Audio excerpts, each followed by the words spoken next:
Thank you so much. And thank you to everyone for joining us this evening. I think I need to update my bio with you guys because it's been a little while, I think. I'm not president anymore of AFP, obviously, and I don't know if everyone else heard the news, but the AAFP has rebranded to the Feline VMA. So that's pretty exciting. We just had our AAFP conference on the weekend, and that was the news. So we're no longer AAFP, have some new names. And I have some new jobs too. I'm actually now co-editor of the Journal of Feline Medicine and Surgery. So pretty excited about that. And some of that is kind of bled into our topic for today because I'm going to be covering some updated literature associated with the thyroid and hyperthyroidism in cats, as well as looking at our basic stuff when it comes to cat medicine. So I just want to take a moment to thank Zomedica for sponsoring this webinar. It is always amazing when we can all get together and talk about cats, my favorite topic. And feline hyperthyroidism is one that we're all kind of used to, and maybe we feel a little bit comfortable with it, but maybe today we're going to have some other thoughts about how we can look at feline hyperthyroidism, and might be more complicated, but still one of the better diseases that cats can get as far as treatment is concerned. So as noted, we're going to talk about the basics like the diagnosis and our management options. And I'm going to spend some time today on managing hyperthyroidism and comorbidities. Specifically, we're going to have a look at chronic kidney disease, which is always the one we struggle with, and cardiac disease and hypertension as well. So I do have my email there. If anyone has any questions that missed after the webinar, it is proclawveterinarians@gmail.com. If anybody's wondering what I think about declawing, I think my email address says it all. At any rate, there it is if you need to send me an email at the end of today.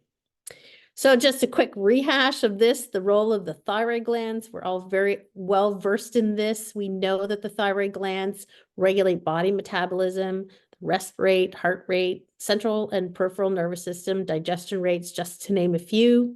And it is regulated by feedback loops through the hypothalamus and the pituitary gland. And this is an important thing for us to remember because it helps us in our diagnostic strategy. And I'm going to look into that in detail today. We know that elevations in the thyroid hormones lead to increased energy expenditure. So our cats with weight loss, lipolysis, and protein turnover. So these cats are going to be predisposed to catabolism and a cachexic state. So if we look at the feedback loop, I always loved endocrinology when I was in even high school, because I think these feedback loops are amazing that the body can do this to communicate with itself and keep everything under control. If we start up in the brain at the hypothalamus, we can see that it produces TRH, or thyrotropin releasing hormone, which stimulates the pituitary to release thyroid stimulating hormone, which stimulates the thyroid gland to make thyroid hormone. As the thyroid gland is receiving those messages and making its hormone, the hormone will then feed back onto the pituitary and the hypothalamus and say, thanks for the message, I got it, we're making some, you can stop bugging me now, basically. So there's a negative feedback there. And as well, when the pituitary is making that TSH, that also is going to feed back in a negative manner to the hypothalamus. And we'll see that that's also saying, yep, I got the message by the TRH, I'm making TSH, you're good. So if we think about it, in a cat or a dog with a low thyroid or a hypothyroid state, that TSH should be increased because we're in a situation where the thyroid gland's not making enough thyroid hormone. And so the pituitary and the hypothalamus aren't getting this negative feedback loop. And so they're going to keep making TRH and TSH until the thyroid gland does its job. So what we will see is if we measure TSH on that state, in that state, then it should be elevated. The opposite of that is in our patients with hyperthyroidism. That thyroid gland is making excessive amounts of thyroid hormone, and therefore it is shutting down this whole feedback loop in the hypothalamus and the pituitary, so our TSH should be low. And this is something that we're going to want to remember throughout when we're talking about diagnostics and trying to find whether those difficult to diagnose cats are actually, in fact, hyperthyroid. So clinical signs, we all know them, but no one clinical sign is going to be pathognomic for FHT or feline hyperthyroidism. But we also all know these statements that come in with caregivers, right? oh, look, my cat's been trying to be on a diet for years and it's finally losing weight. Like the diet never worked before. Why is it working all of a sudden? My other favorite one is my cat feels great and is acting like a kitten again. I have actually had people refuse to do blood work because they felt their cat was never healthier because they were acting like a kitten again. Of course, we see all the comments about losing weight and being excessively hungry all the time, and also things like my cat is senile, where we're starting to hear or see of behavioral changes in those cats as a result of the effects of hyperthyroidism. Those clinical signs can vary quite a bit. So I have these two pictures here because I want to demonstrate the extremes of our diagnostics. So this cat, the Siamese cat that was my cat years ago, Loki, is a hyperthyroid cat. And she had regular senior screening. And guess what? I diagnosed her early. In contrast to the cat that's pictured below, a picture from Dr. Hazel Carney, where this cat is probably already in a thyrotoxic storm. So very advanced hyperthyroidism. And when patients aren't coming in for regular care, this is often how we start to see them, right? They haven't been in since their vaccinations and spay and neuter. And then unfortunately, they show up like this. So quite a variety of clinical signs for our patients. How do we diagnose it? For most of us in general practice, it's probably going to be running a total thyroid or T4 and looking for the clinical signs of hyperthyroidism. And now again, if we go back to this page, like Loki had no clinical signs of hyperthyroidism because we caught her at a very early elevation in the disease. If we need to, we may have to do serial monitoring to show an upward trend in the thyroid. And we may see older cats that have a persistently high normal thyroid, but we might never be able to figure out if they're actually hyperthyroid. And they may have other diseases that are kind of keeping their thyroid values suppressed in that normal reference interval. Now, one of the other things that we should be doing with all of our older patients as part of their examination is checking for those cervical nodules or goiters of enlarged thyroid. And here we see Dr. Mark Peterson, who was the first person to describe hyperthyroidism oh so long ago, showing us the both ways that should be checked for in a cat's throat. So both initially just on either side with both thumb and forefinger, and then also turning the cat's head to one side and feeling on that opposite side and then the other direction. And you should do both of these methods. They're pretty easy to do and quick because sometimes the one method won't reveal a goiter to you, but one might. So if we're not sure and we get a thyroid back and it's not clear and we have some evidence to suggest in our minds this cat might be hyperthyroid, we may need to go and do some additional testing. So sometimes we'll consider doing a free T4, but unfortunately, very often the free T4 is actually going to complicate the picture for us more than it's actually going to help us. And we do see a fair number of false positives where the value is high and it doesn't actually confirm disease. The TSH is actually a valuable option, and that's because of that feedback loop that we were talking about earlier. And so I'm going to be talking a lot about TSH in the next few slides, so I'm not going to go into detail about it right now. If you're working into a facility where there's scintigraphy, you can use this. Is going to be definitive for diagnostics. And then, of course, options like the T3 suppression test, which I used to run years ago, and the TRH stimulation test are considerations, but they're very difficult to run in that we have to have the caregiver giving, especially with the T3 suppression, they have to be giving tablets at very specific times. And then we have to check the blood. So this is ongoing for days, and the tablets, I'm kind of exaggerating, but I remember the tablets for that were really big. And so not necessarily an ideal test. We may do some additional imaging if we are worried about comorbidities and non-thyroidal illness impacting our results. So let's talk about those inconclusive results and measuring thyroid stimulating hormone. And my cat's laying on my arms, as anybody can see here, and I think she's getting aggravated because I'm moving my hands around. So soon she's going to get up and walk away, hopefully, because she's actually heating me up quite good. So one of the frustrating things about hyperthyroidism in cats is that we know that about 10% of all cats that have hyperthyroidism could have a normal T4, and 30% of cats with early hyperthyroidism have a normal T4. And as I mentioned already, if a cat has comorbidities just being another disease, like let's say chronic kidney disease, that can suppress the T4 to within the reference interval. So that makes it sometimes really hard to diagnose. And as we are all getting better at screening cats and taking care of our senior and geriatric cats much more efficiently in practice and getting those blood tests, we're actually seeing this more and more, right? We're not so often seeing those thyrotoxic cats. We're catching them early, like I caught Loki early. So the thyroid stimulating hormone test is valuable in cases of incongruous feline hyperthyroidism. It also has value in cases of iatrogenic hypothyroidism. So if we're overdosing with methimazole, or the cat's had radioactive iodine, we're going to talk about that in detail, and that's pushed the cat into a hypothyroid state. And thanks to Truforma and Zomedica, we now have what's called a feline species optimized TSH or feline optimized TSH for us to use. And in the past, we have used the canine TSH to evaluate feline cases. But as you're going to see in the next few slides, the canine TSH test can't distinguish between low and low normal TSH in cats. So this is the bulk acoustic wave technology Truforma test from Truforma, Zomedica. And you'll see here we have a comparison of the Truforma and see canine, feline, and combined, and then also compared to the Immulite, which is the assay that we use to measure canine TSH. And traditionally, that's what we've used in the past as a cross-species assay to look at feline TSH. So the dynamic range of that test is 0.03 to 12. And if we look at our feline species optimized assay, it actually is going to go down to as low as 0.008. And that allows us to actually detect those cats that are actually low in their TSH. And remember, we said, if they're truly hyperthyroid, then that TSH is going to be suppressed.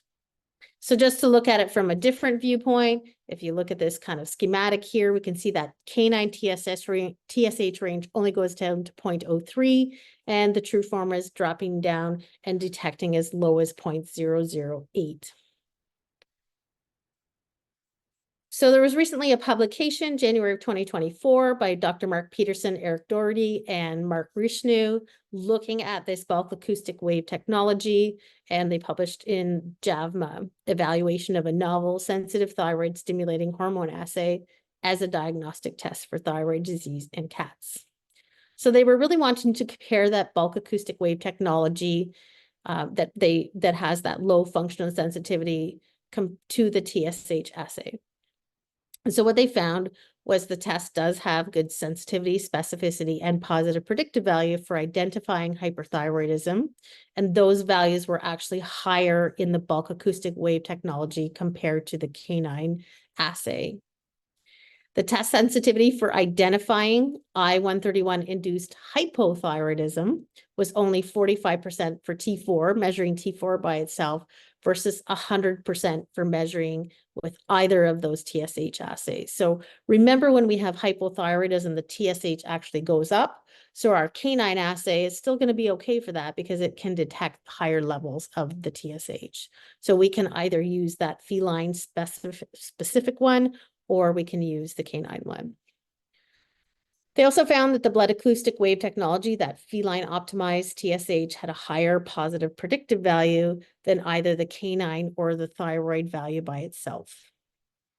So it is a highly sensitive and specific diagnostic test for evaluating both feline hyperthyroidism and our iatrogenic hypothyroidism.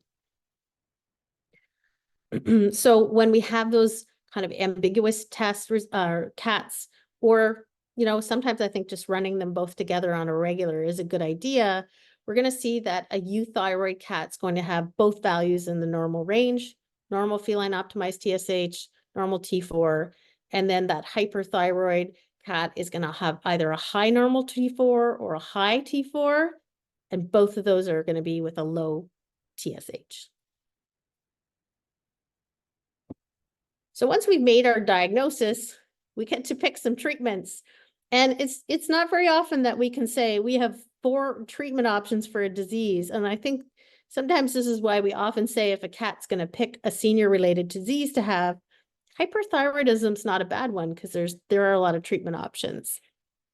The only thing we don't want to do is not treat it, right? Sometimes clients will be like, you know what, I'm just not going to treat it. No, we really do want to treat it. This is a life-threatening disease that is severely debilitating to cats as it progresses, causes poor quality of life. So we definitely want to help caregivers select a treatment modality that works best for them and for their cat.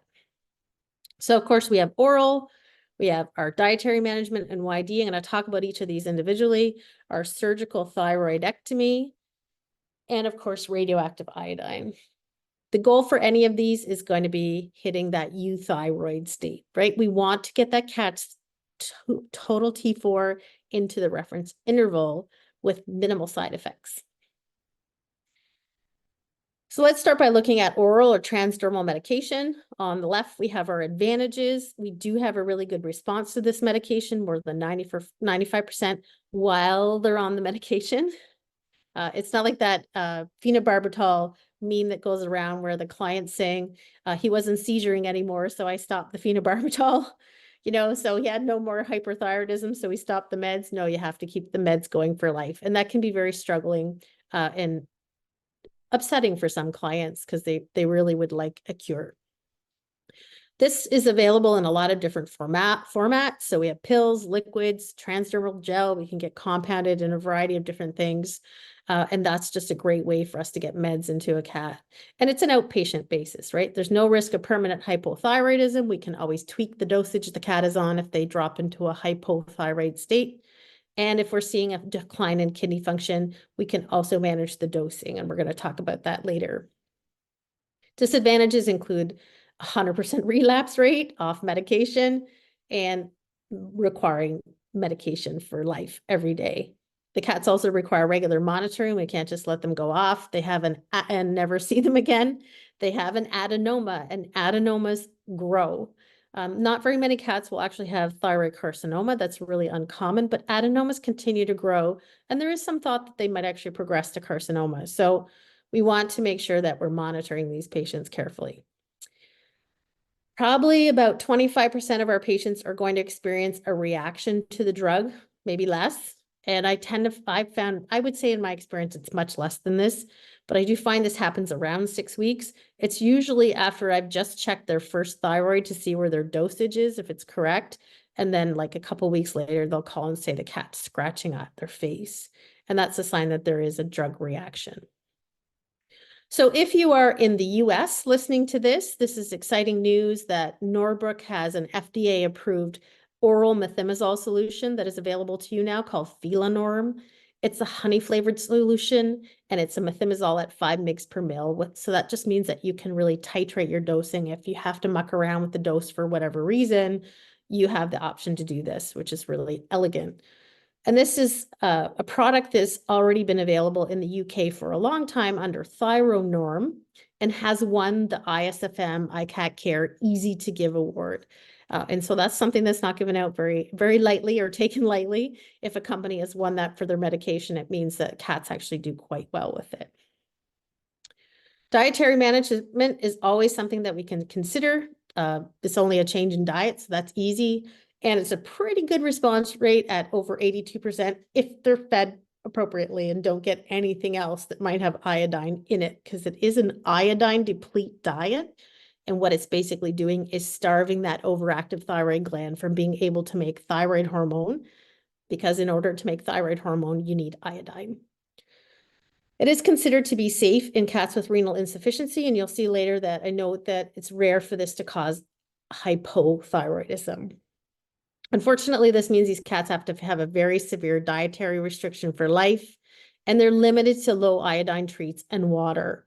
And I actually have a recipe somewhere where you can take the canned YD and bake it into biscuits, because there's not a lot of other things on the market that the cats can eat, because most things have iodine in them and they will disturb this diet instantly. It doesn't take a lot of iodine contaminated food, or containing food rather, or treats to disrupt this diet's success. It's probably not ideal in multi-cat households, although there is a claim that it is safe to feed as an adult diet to any cat. And we really don't have longer-term feeding trials on this, on how it impacts cardiac, if there was pre-existing cardiac issues, or even kidney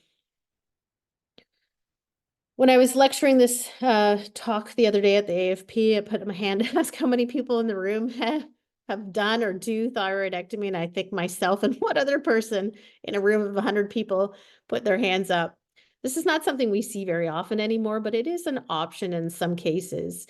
And especially if you're living in a place like I am where we don't have radioactive iodine. Most of my patients will take oral medication, but this is something that we have as a backup. There's a really high cure rate with this. It's a little bit less if you're just doing a unilateral thyroidectomy, and the cure is almost instant, so a couple of days. Over the years, these cats can relapse because even though you're taking that discrete gland out, the cells often will seed down into the thoracic inlet. So we're not always getting them all, and they will grow back. So the disadvantages with this is that if the cat has cardiovascular compromise from the hyperthyroidism, then the anesthesia is going to be more challenging. And also those parathyroid glands sit right on top of the thyroid glands. So you have to take those off and put them back into the tissue. Otherwise, the cat's going to end up with issues with hypocalcemia and they can die postoperatively. So pretty scary stuff. And also you're working around the recurrent laryngeal nerve and a whole bunch of other really blood vessels that you just don't want to be touching or interacting with in any day of the week. So it is an irreversible solution, and it's often recommended to stabilize these guys with meds first. If you happen to touch a nerve in the neck while you're doing the surgery, even if you just touch it, the patient can end up with Horner syndrome or other nerve damage, and that may or may not be permanent. We're going to talk a lot about radioactive iodine in most of the rest of the talk, and including our comorbidities, because it's probably the most recommended. And again, like I had to have everyone put their hands up to see who is using this, and a fair number of people are. And it really depends on whether you're close to a facility. So this is going to kill any of the abnormal cells in any location. So remember I said with the surgery, there may be cells seeding down into the thoracic inlet. So when you remove the thyroid gland, you're not going to get those cells. But the radioactive iodine, because the thyroid gland and the thyroid cells need iodine to make thyroid hormone, it will very carefully zone into those cells wherever they are, whether it's in the thoracic inlet down the jugular groove or in the gland itself. It's a very high cure rate, particularly for carcinoma, and some cats will relapse after 5 years, but it's not very common. And of course, they can just go and have the treatment again, right? So it's not like the end of the world. It's a limited thing for treatment. It's like one-time pill or injection. Very serious side effects are rare, and there's limited post-treatment testing required unless we're dealing with iatrogenic hypothyroidism. Some of our patients, you'll notice under the disadvantage, about 30 to 50% of them are going to have temporary iatrogenic hypothyroidism, as that radioactive iodine has kind of really hit the thyroid gland and the thyroid cells. And it used to be that we just kind of monitored these guys and we were like, they're going to bounce back, they're fine. But now that we're really starting to look at the impact of that, even in the short term, for example, on the kidney function, it's thought that we maybe should be being a little bit more careful about monitoring and potentially even managing those guys that have temporary issues. And of course, our patients are radioactive, so they do have to stay in a facility, and it depends on your state licensing and the dosage of drug that the cat has received. There's always a lot of, we're going to talk about dosing radioactive iodine. There's a lot of questions about how we decide what to do with dosing. And how that predicts, are the things that predict the outcomes. And it would be nice if the T4 concentration at the time of diagnosis was able to predict concentrations after treatment, but it really doesn't seem to have a specific link. So just to recap on iatrogenic hypothyroidism, defining the presence of low serum thyroid hormone in combination with appropriate physiological response of that increased TSH. Can occur in any of the 4 treatment options. It's unlikely to occur with the diet, as we noted before, and may contribute to the azotemia in cats with pre-existing CKD, and it is difficult to diagnose in the presence of comorbidities. So keep in mind that cat might be settling into the reference interval, but its ongoing chronic kidney disease has pushed the thyroid activity down so that the cat's actually in the below reference interval. And then we're like, is it because he's really hypothyroid, or because he has a comorbidity. We can pivot. Everybody loves that word. We can adjust our methimazole dose. We can take them off the diet and start drug treatment. And if they're have undergone surgery or radioactive iodine, they're going to need a supplement, which takes away the benefit of what caregivers wanted, which was not to have to medicate their cat. But that's another painful conundrum. So some of the things that have been going on in the literature have been trying to really define how we proceed with radioactive iodine dosing and predicting outcomes and deciding on what dosing based on previous characteristics of that individual cat. And you'll see that Dr. Peterson and Dr. Rishnu published this in 2021, where they determined some predictors of cats that were more likely to have iatrogenic hypothyroidism after they had treatment, and cats that were likely to have persistent hyperthyroidism after treatment, so not respond as well to treatment as we might want them to. You'll notice in the predictors of hypothyroidism, if a cat already had a detectable TSH prior to treatment, then that's going to be more likely to suggest that they are going to end up with a low thyroid at the end of after treatment. Cats with bilateral thyroid nodules, female, older age, if you are able to assess pertechnetate uptake, that's a really big word, scintigraphy, that helps. And also one of the things that Dr. Peterson can do in his facility is look at I-131 uptake. So when they give it to the cat, they're able to see how much is being taken up, and that helps them make decisions about further dosing. So those cats that are likely to be hyperthyroid are going to be of a younger age with a higher thyroid severity score and a lower uptake of the iodine. So I'm going to show you a schematic that they've come up with for treatment. And this doesn't affect a lot of us because we don't do radioactive iodine, but this is just an example of how they came up with some flow charts to make decisions about how they're dosing these cats. And you'll see that I've added TSH here because this is an older, not very old, but a little bit older paper before we were really talking about the optimized TSH as part of our monitoring. But you see they admit the cat and they're doing the measurements of the blood values, but they're also able to do scintigraphy and determine what dosing they need, and then a thyroid hormone dose score. So they do some fancy calculations and figure out what that cat's going to need. They give it to the cat, and then they prepare for the uptake studies. And once they've done the uptake studies, they can tell if they need to give that cat more medicine or not before they go home. So they may get a second I-131 dose. So again, we're not running radioactive iodine facilities, but it's just really good to understand how complicated it can be for us to be able to determine what's the optimal treatment pattern or protocol and dosage for those cats. And we certainly have in our power as we're moving through their preparation to have this done to test for these various blood values. So again, those dosing decisions are made monitoring predictive factors, for example, the TSH, where available, which most of us don't have, thyroid scintigraphy, post-treatment assessment of I-131 uptake. And our goals for this treatment, just like for all of them, I guess, is to improve the percentage of feline hyperthyroid cats that achieve euthyroid state, that have a reduced risk of azotemia, and a reduced risk of subclinical or even overt hypothyroidism. And you can see the little Truforma assay if you don't have one in your practice already. That's what they look like. It's just a very small thing that with the cartridge that goes in. So very user-friendly as well, patient side, and that's always a good thing. So let's look at another study. This is getting into understanding how people make decisions about going for radioactive iodine treatment or what treatments they choose. And this was from a 2023 publication in Journal of Feline Medicine and Surgery.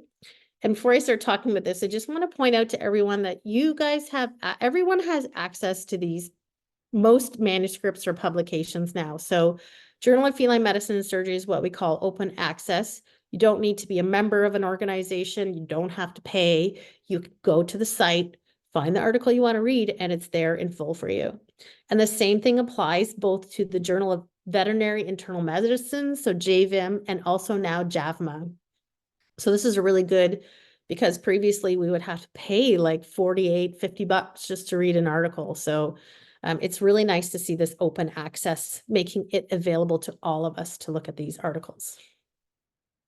So they were wanting to look, this group was wanting to look at the characteristics of caregivers and their hyperthyroid cats referred for I-131 therapy. Cat hasn't given up yet. Oh, but here she goes. And then they wanted to determine caregivers' motivation and how they experienced the I-131 treatment for their cat. So they had a 35 question survey sent to caregivers for their whose cats had undergone I-131. Questions about family situation, pet insurance, previous therapy, comorbidities, motivation for, and perception of I-131. So some interesting things that they found, that 55% of the cats had actually been treated with something else before they moved to I-131, either because they were having difficulty medicating, the cats weren't improving well enough, there were side effects, etc., or the veterinarian recommended it. 17% of the respondents said that they were distressed. They found it distressing to have their cats hospitalized for this treatment, but 92% of them were overall happy with the treatment. One of the most interesting things I think they really noted in their article was that 18% of caregivers, as you can see in the orange, yellow, and light blue, 18% of caregivers found out about I-131 from somebody other than their veterinarian. So at some point in all of this conversation about your cat is hyperthyroid, the option for I-131 treatment didn't make it as part of the conversation to the caregiver. Now, of course, sometimes caregivers don't hear everything we say, but for the most part, they're assuming that they hadn't been told.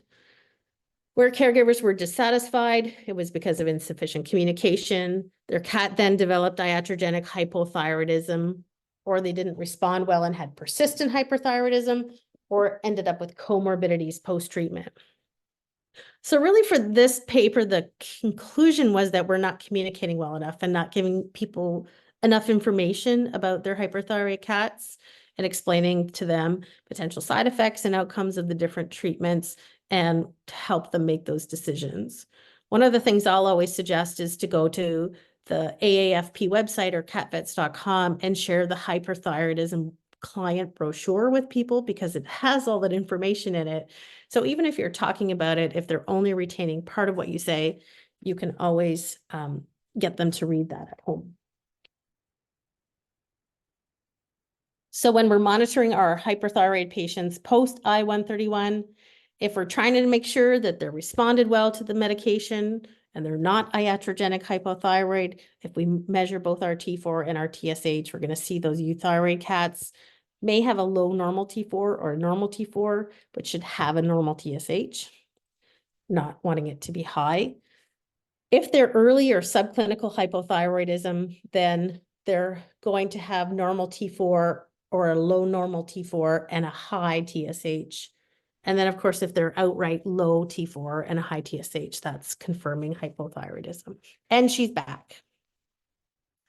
So one of the things I threw in this presentation that I thought was kind of neat, I don't know if any of you have heard of metabolomics. I can't even, it's such a hard thing to say that. But this is really something that's come out of the Human Genome Project and understanding what's produced from some of the genes that we have and cats and dogs have. So study of biological systems investigating changes in metabolites or their changes over time after stimulation or perturbation or disturbance of biological systems. So hyperthyroid state is a biological disturbance. The metabolome is a collection of small molecular compounds involved in metabolism, maintenance of normal function, growth of organisms, and our metabolites are going to be a number of different regulatory role molecules like neurotransmitters, hormones, thyroid hormone, cell signal transduction molecules, can be amino acids, polypeptides, a whole bunch of different compounds. Now, this is pretty complex stuff if you think about all the genes we have and all the different things we're doing. We just talked about a feedback loop, and that's simple but complicated all at the same time. And that is producing so many different metabolites and in communications, and it can make it really challenging. But these patterns can sometimes help us predict certain things about our patients. So a group did want to, Kenny Simpson, who is very big into the metabolome and metabolomics, got together with Dr. Peterson and some other researchers, and they decided they were going to try to see if hyperthyroid cats possess distinct metabolomic signatures and some changes if the changes persisted after I-131. So you can see they have a control group, but then they had hyperthyroid group. And the hyperthyroid group, they were measuring at T=0, but then a month after radioactive iodine and 3 months after radioactive iodine. So they really wanted to define if there was a metabolomic, I know I'm just saying that wrong, fingerprint of FHT cats, and to identify potential candidate biomarkers that can help us with diagnosis, and also the metabolic pathways that are affected in feline hyperthyroidism, and also if there were persistent alterations after I-131, are those things that, like nutritional things, that we could target for part of their treatment. So this is a really detailed paper, and I'm just really summarizing some of their findings. They actually had quite a lot of different findings.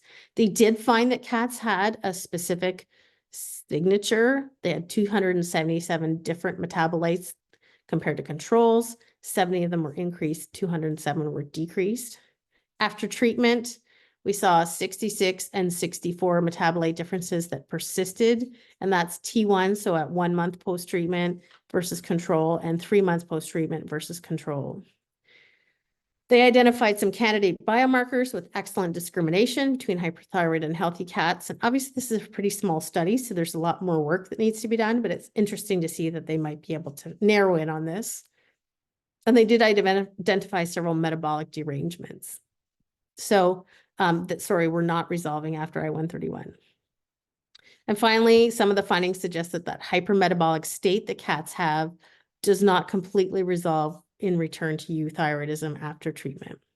So lots of exciting stuff going on there, and just something to keep your ear to the ground for. And now that we have open access to journals, or a lot of journals, you can watch out for that.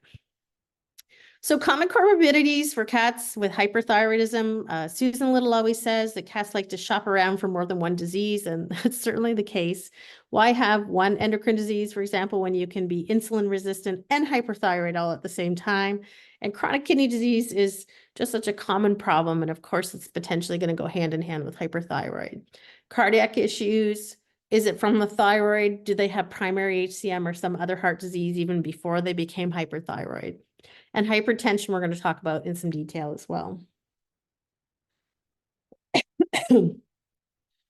If you want to have a really good reference article that you can keep in your practice to really look at thyroid and the kidney, I call it The Thyroid and the Kidney. It's like a children's book. The Thyroid and the Kidney Went on a Walk. They're very intimately related. We're going to talk about it. This is a really good clinical spotlight or clinical review that we have at JFMS. That can really help you if you need to like refer to it and stuff. It's got a lot of detail.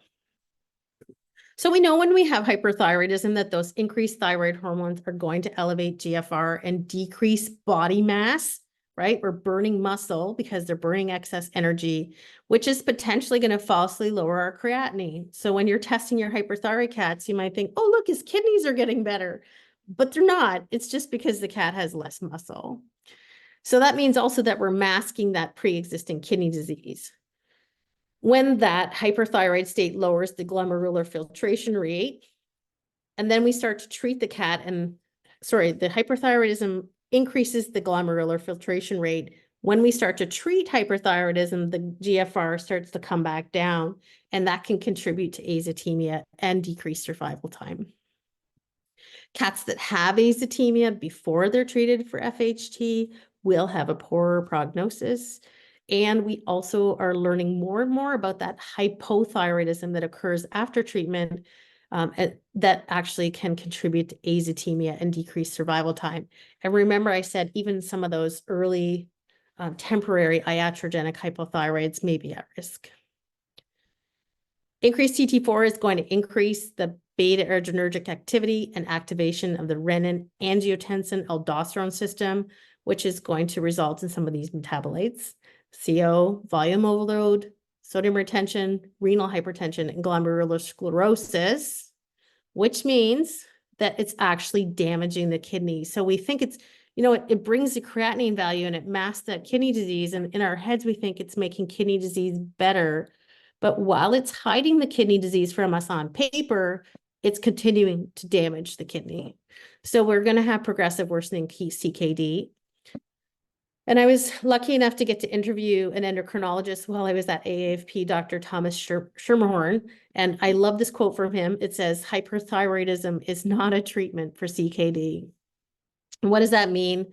It means that we're not going to keep cats in a slightly hyperthyroid state to try to manage their kidney disease. Because remember, we just said that behind the scenes, there's still kidney damage going on.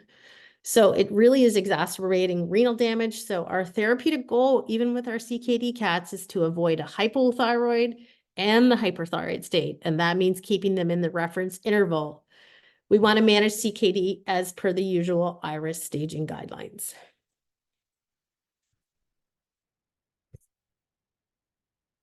So in hand with kidney, some of the things that Dr. Peterson and his crew, including Dr. Mark Rishnu again, are looking at is trying to see if certain features of a cat with CKD are going to predict whether that cat's going to have worsening azotemia after radioactive iodine and or likely to have hypothyroidism.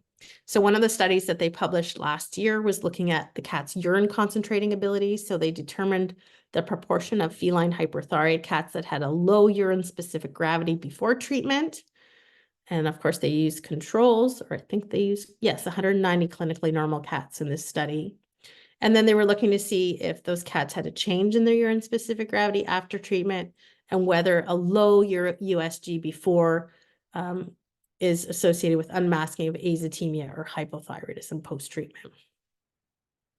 So the study design was prospective pre and post I-131 measurement. And they, as you can see, they were measuring a number of different analytes in 655 FHT cats and 190 clinically normal.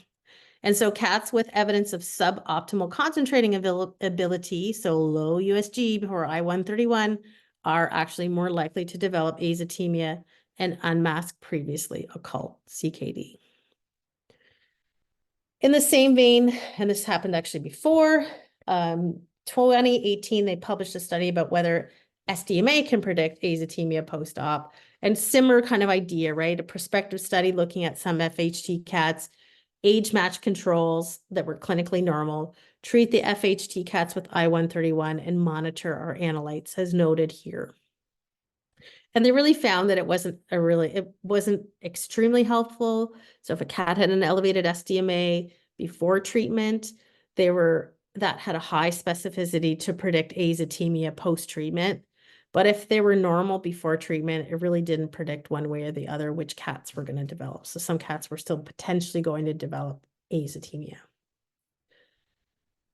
Just a quick few slides about monitoring and managing CKD. We should all be using the International Renal Interest Society or IRIS staging guidelines for cats and dogs. If you're working with dogs as well, just Google IRIS staging cat and the whole IRIS staging website will come up. And if you haven't explored this site, I really would encourage you to do so because it is an important resource for you in your day-to-day practice when you're managing both your cat and your dog patients that have chronic kidney disease. The IRIS staging also addresses AKI or acute kidney injury. So again, another fantastic resource. So mainly we're looking at creatinine and SDMA when we talk about staging, but we're also talking about urine specific gravity, rather concentrating ability. And then we have what we call substaging, where we're looking at urine protein creatinine ratios to detect proteinuria and also to detect hypertension. And this has been updated as of January 2023. So again, I encourage you to have a look. So regardless of whether our cats have hyperthyroidism or not, we're still going to manage our stage 1s and stage 2s appropriately. And these are the charts that I just summarized from the website. You can get these numbers, welcome to take a screenshot, but you can get them off of the website as well. And so we can see stage 1, we can see our creatinine on the top line in this column, and then the SDMA value below. So these really just define whether we're seeing cats or defining cats as stage 1, 2, 3, or 4. And of course, you can see the values of each creatinine and SDMA elevating as we get from non-azotemic over to 4-stage severe.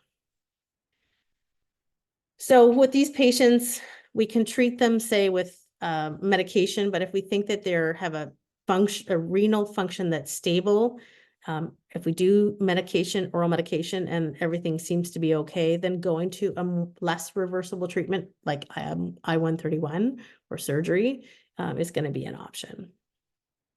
Our iris stage 3 and 4, we might decide to approach more carefully in terms of determining how they respond to treatment and maybe having them on, say, oral medication for a little longer and making sure that the chronic kidney disease is not advancing.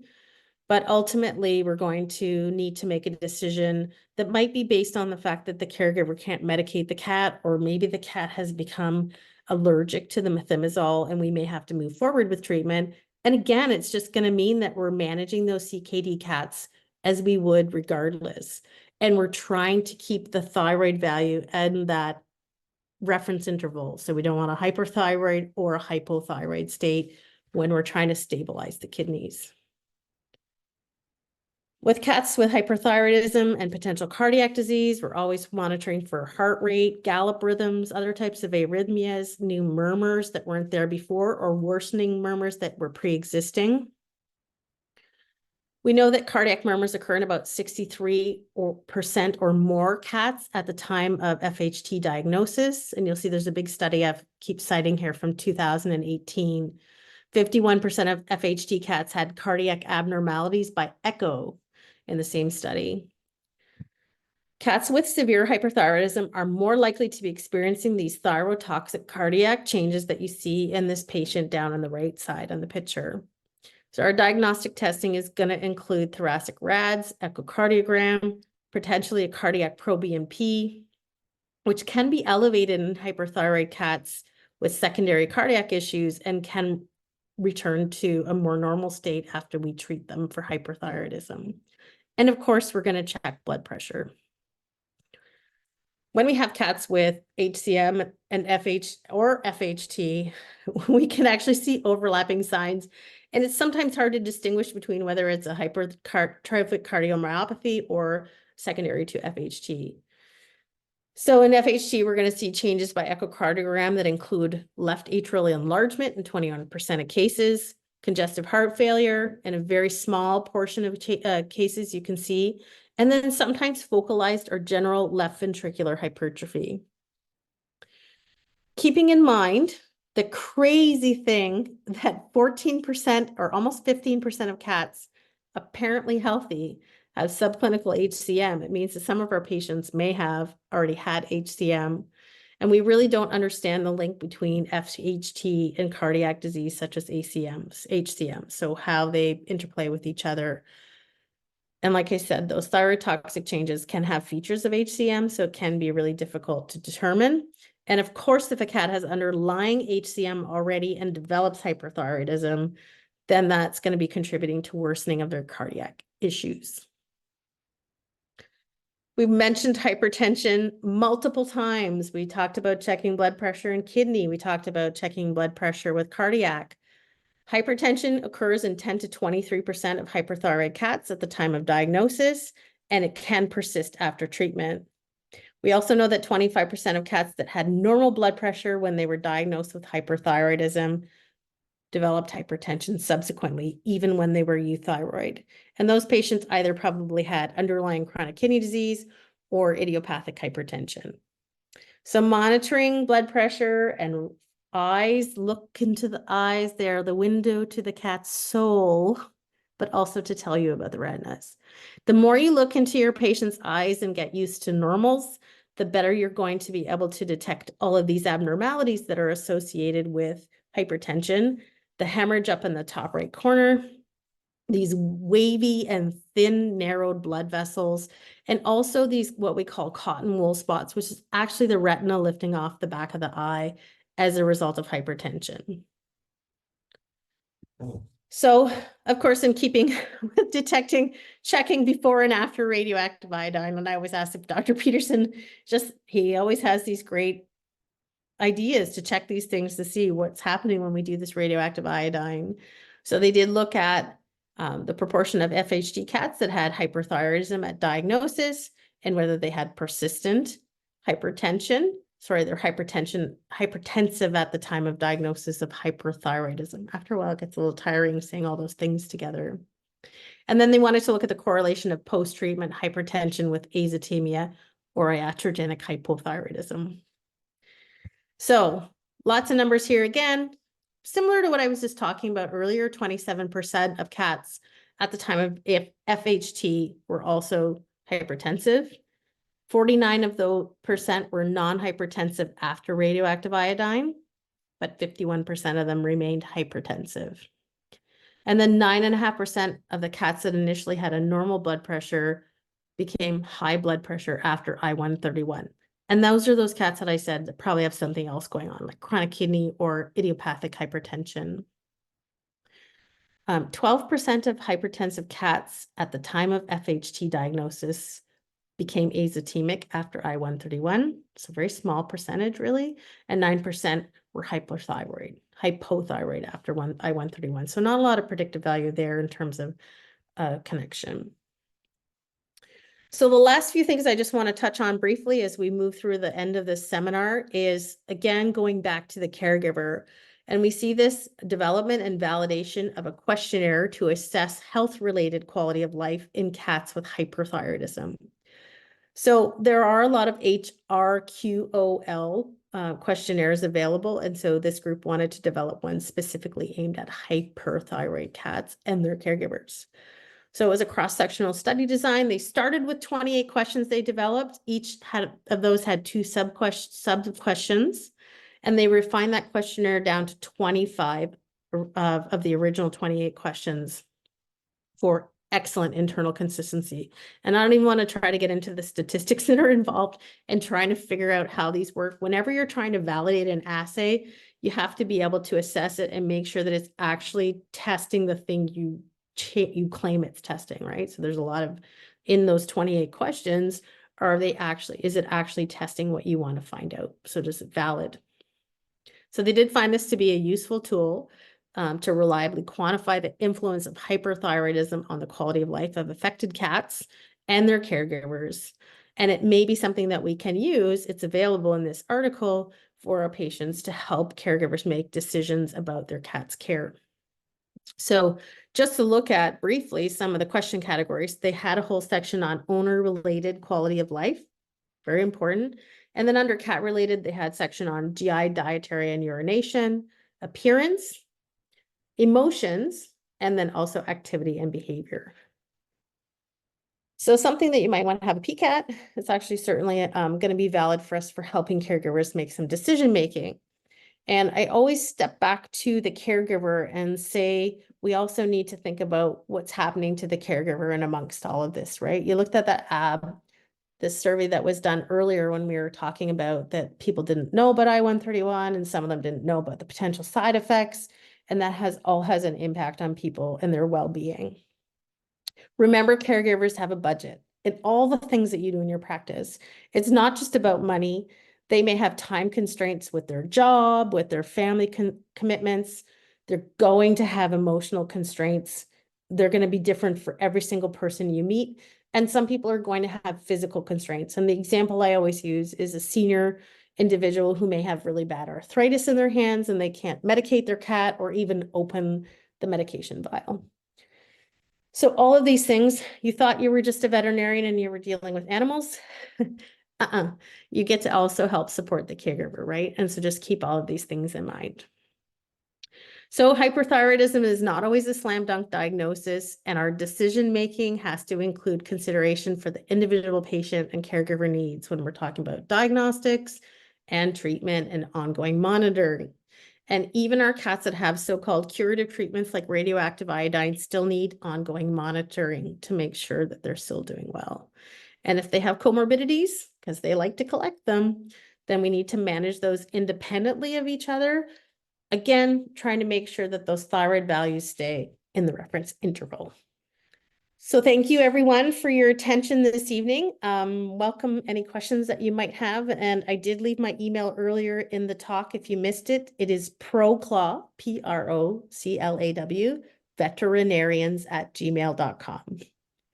All right. Thanks so much, Dr. Kelly. We'll give everybody a few minutes to type in their questions in the Q&A box so we can answer those live. And while we're waiting, I just want to let everybody know that you will receive your CE certificate within the next few days. So keep a lookout for that. Sometimes they do unfortunately end up in your spam or your junk folder. So check there, but definitely should be coming within the next few days. Kelly, with that, I do see a question. How common is deafness following a longer term or successful transdermal treatment of FTH? That's an interesting question. I have never heard of deafness occurring as a result of the transdermal treatment. So I would say it's not common at all. And I've never seen a case. It'd be interesting to know if you have actually seen a case, the poster, because I've never heard of it. I mean, when you think about that you're putting the drug on the pinna, it shouldn't really be affecting the hearing apparatus. So that's kind of an interesting question. I've never seen it. Okay. Next question is kind of a twofold question. Have you found that Felinorm is palatable to cats since they can't taste sweet? Does it mask the flavor? And if the client's, I'll go ahead. Go ahead. I'll say, if the client's willing to use the microchip pet feeders, do you support them using the hyperthyroid diet? Okay, so two part. Okay, so first part of the question is in terms of the taste of the Felinorm. Yes, it's honey flavored, and yes, cats can't taste sweet, but I think the honey is something like the malt that cats seem to have that type of ability to detect that part of component of it, and it has won awards for palatability. So whatever it is about the honey, it's not about the sugars in it. It might be something other part of it that's making a palatable flavor. Wait, now what was the other question? Oops, I'm sorry. If the client's willing to use the microchip pet feeders, do you support them using the hyperthyroid diet? Okay. You know, I'd be a little bit hesitant about that one because I've seen cats sneak in beside the other cat and get a few snacky kibbles out of their bowl. It's not common, but it can happen. And it only takes a very small amount of other food or a treat to upset the diet. And the example I give is a patient of mine was on YD and we could not get her thyroid controlled. And I went 2 or 3 times getting this cat back and back and back to test. Thyroid wasn't under control. Kept asking the caregiver, are you giving her anything else? No, no, no, no, no. And finally one day she said, well, except the little tiny 1 gram of salmon she gets on Sundays. That was all she was getting. And fish is probably the worst, I'll grant you, but that was once a week and it was completely messing up the cat's diet. So I think you have to be really careful with those anyway. If the cat that's hyperthyroid gets into the other cat's food, it will potentially disturb the diet. Okay. Next question. How does measuring a pre-T4 confound the FTH diagnosis? So if you already have an incongruous total thyroid result, and you measure the FT4 and it's high, if 25 to 30% of those are false positives, it's not helping you at all. And if it's not high, it's still not helping you at all, right? It's not necessarily confirming that that cat is not hyperthyroid. It really still often leaves you scratching your head. So it isn't part of that feedback loop. It's in the same category as the thyroid hormone itself, the total the T4 that we measure. Whereas when you measure the TSH, you're measuring another aspect of that feedback loop that makes it more clear. So I can't even think of a time when I've used free T4 because in cats, again, we're talking about cats here, because it can be so confounding. It doesn't really clinch the diagnosis for us often enough.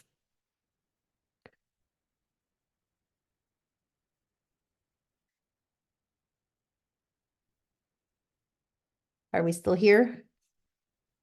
Oh, yes. I'm sorry. I was muted. The dogs were barking in the background. Okay.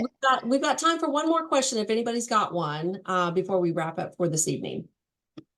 So we'll give it just a few seconds, see if there's any last minute questions that come And through. I was comment, someone had asked me about cardiac disease, and I mentioned in this seminar, we had a lecture from someone who is a cardiologist and looking at proBNP. If you're monitoring proBNP and a cat's got thyroid toxic changes to the heart, once you start treating that thyroid, you should start to see improvements in the heart, as opposed to if you had HCM, you're probably not going to see those values come down or changes that are showing improvement. So that does sometimes help to elucidate whether those changes that you're seeing on echocardiogram are related to a true HCM versus a thyroid.